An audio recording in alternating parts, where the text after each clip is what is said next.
Good afternoon, ma'am. So, I am Cherry Biralieta. So, ako ang gipili nga mo report or mo explain about the 3 objectives of sport that we think to our group is the most important. So, the three objectives of sport that we choose is focusing on controllable sportsmanship and discipline. So first, on focusing on focus on controllable, there are some things that we can control. So first, our effort because we can always control how hard we try. And second is our attitude because we can choose to be positive, supportive, and respectful even when things get tough. And third is our preparation. We can control how well we prepare for games and practices. And fourth, our focus. We can control our focus during games and practices. And lastly is our actions. And we can control our actions on and off the field. Then there are some things that we can't control. So first is our opponent, second the official, third the weather, and lastly is the injuries. And but focusing on the controllable is by focusing on the things we can control, we can improve our performance, develop our character, and have a more positive and enjoyable experience in sports.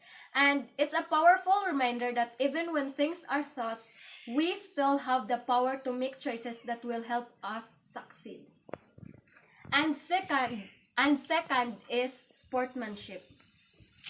Sportsmanship is a set of ethical principles that guide how people behave in sports. It's about playing fair, respecting your opponents, and showing good character even when you lose.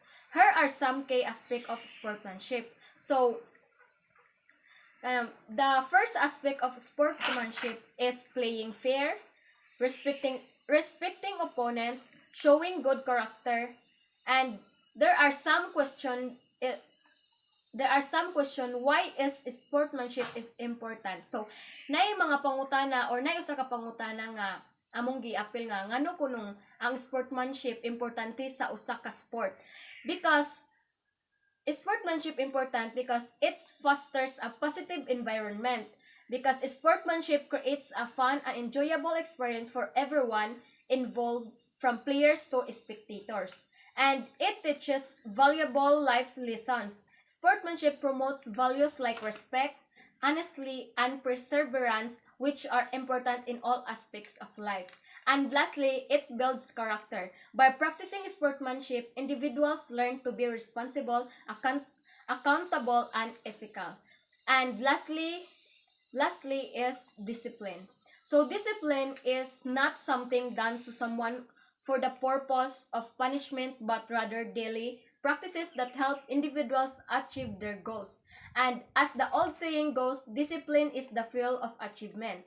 Then, there are some key aspects of discipline. So first is self-control, commitment, respect, responsibility, perseverance. And gani pong disciplines, naapon ni kanang itong makakuha bitaw ta or maka-benefits bitaw ta sa discipline, kanang makatabang bitaw sa as a kanang sa discipline naman ay sa sports dapat na jud ang discipline. So kanang pagka-disiplinado nato sa usa ka duwa naapoy maka-benefits pud ta ani. So first is ma-improve atong performance, ma-enhance ang atong teamwork, the character development, the respect and recognition, and long-term success.